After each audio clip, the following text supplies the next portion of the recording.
Bom dia, boa tarde, boa noite, tudo bem, galera? Dependendo aí do horário que vocês for ver o vídeo, né? Então vamos lá. Eu gostaria de falar aí recentemente, eu acho que uns 3 erros crasso histórico que alguns professores de história, alguns youtubers falam que tem um viés meio que marxista e eu acho que tá completamente errado da realidade, né?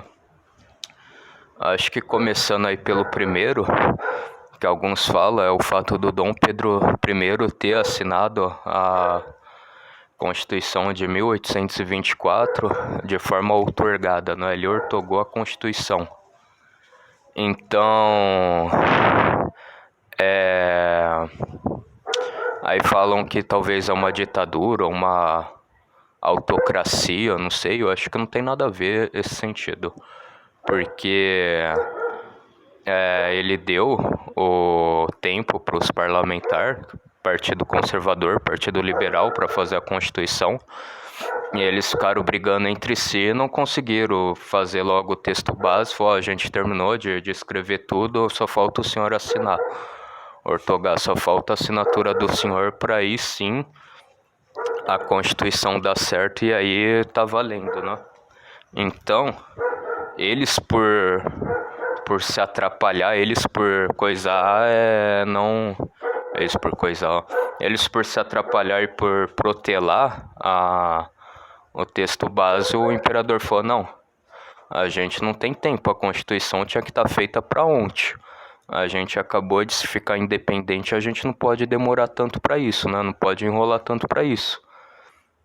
Se a gente quiser o reconhecimento, né, dos outros países para dizer que a gente é independente, a gente precisa tudo isso daí para ontem. Então, eu vou ter que ir lá e vou ter que fazer vou ter que tomar alguma providência, né, a respeito disso. O lugar, se eu não estou enganado, eu acho que era o Paço Imperial, né?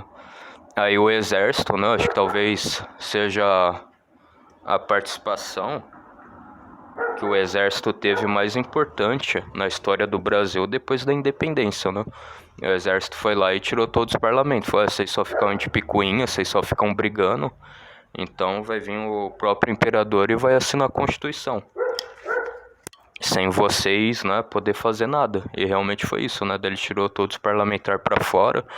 O imperador foi lá, viu lá o texto, concluiu o que tinha que concluir, né? As coisas que estavam incompletas. Tipo, tá faltando isso, isso, aquilo. Então deixa que eu vou lá mesmo e eu assino, né? Então eu mesmo tô falando, ó, o final disso é isso, isso e aquilo outro, não sei o quê. E aí ele concluiu a Constituição, né? O que os outros parlamentares não estavam conseguindo concluir. E aí foi isso, o exército foi lá, tirou todo mundo pra fora, né? Com arma, com não sei o quê. E aí a sala ficou sozinho, né? Essa sala aí do Paço Imperial, né? Uns 10 metros tinha essa sala. E a Constituição, o texto base da Constituição tava em cima de um balcão lá, um balcão de madeira, né? Aí o Dom Pedro sozinho entrou lá, tudo vazio, né?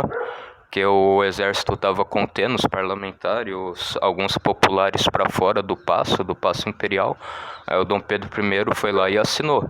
Concluiu os textos que ainda não estavam formados e formalizados, né? Ainda estava incompleto. Ele foi lá, falou, é isso e aquilo outro, não sei o que, e concluiu a Constituição e assinou, né?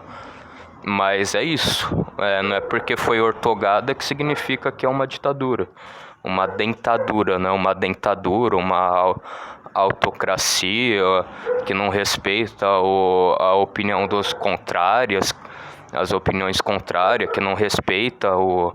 Não, se o Dom Pedro I não respeitasse os parlamentares, ele não ia nem deixar os parlamentares discorrer sobre os assuntos, né? Tratar sobre os assuntos, discutir, trocar ideia a respeito, né? Do que tinha que ser escrito na Constituição, ele deixou, né?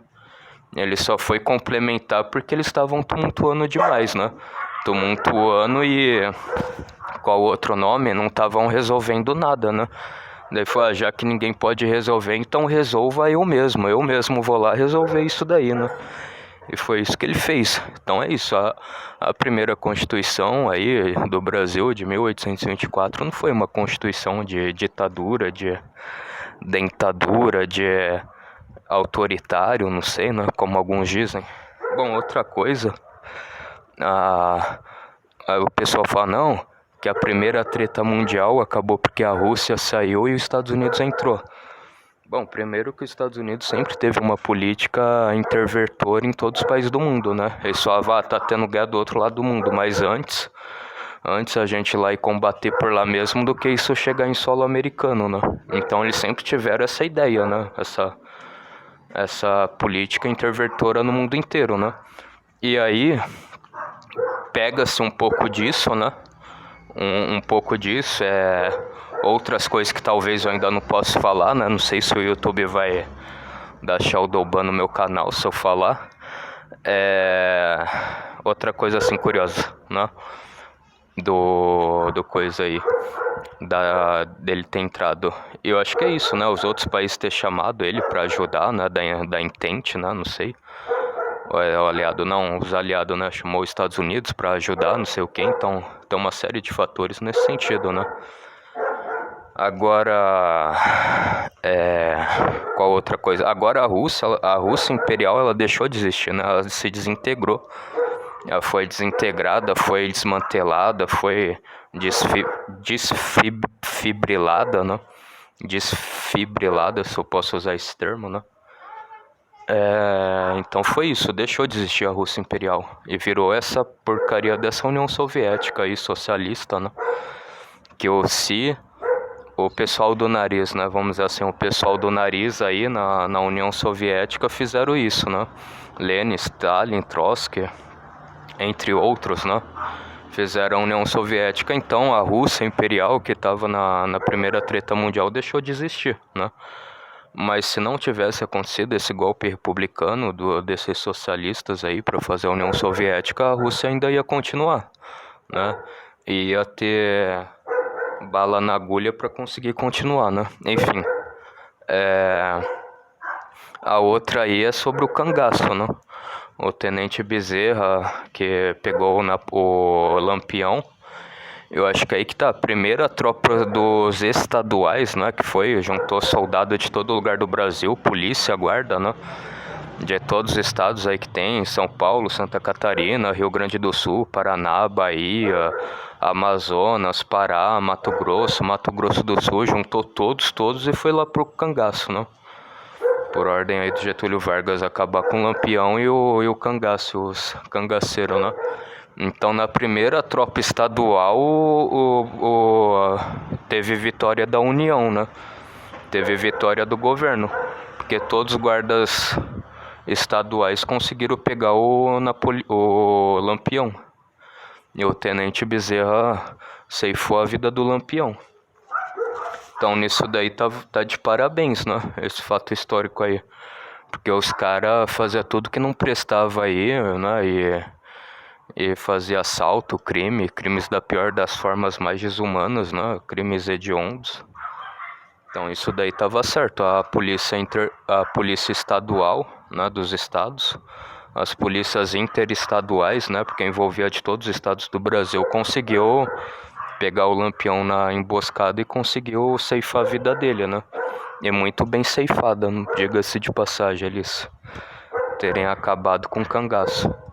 Então é esses fatos históricos. Agora não é tipo assim, não, e sem falar que também tem essa, né? O Lampião, ele se aliava com muitos coronéis corruptos, né? Os coronéis corruptos dessas cidades. Mas eu acho que é isso, tipo, talvez só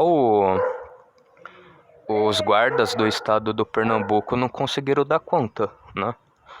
Esses guardas aí só do estado de Pernambuco, mas a primeira tropa interestadual que juntou de todos os estados do Brasil, o Lampião não conseguiu ganhar não, né? O Lampião não conseguiu ganhar, então é isso. O pessoal fala como se todo o Brasil tivesse juntado antes, né? Outras vezes para conseguir derrotar o Lampião e eles saíram derrotados, então não. É a primeira vez que o Brasil se juntou para destruir com o cangaço, o Brasil conseguiu, na primeira tropa. A primeira tropa que foi pro fronte, que foi pro campo de batalha, conseguiu ganhar do Lampião. Isso que o pessoal não fala de uma maneira bem capciosa para querer levantar essa narrativa marxista, né? Que ele era um bom estrategista, um bom militar, um bom, né? Mas enfim, então essa é a mensagem. Fiquem todos com Deus. Um forte abraço, até mais e fui. Tchau.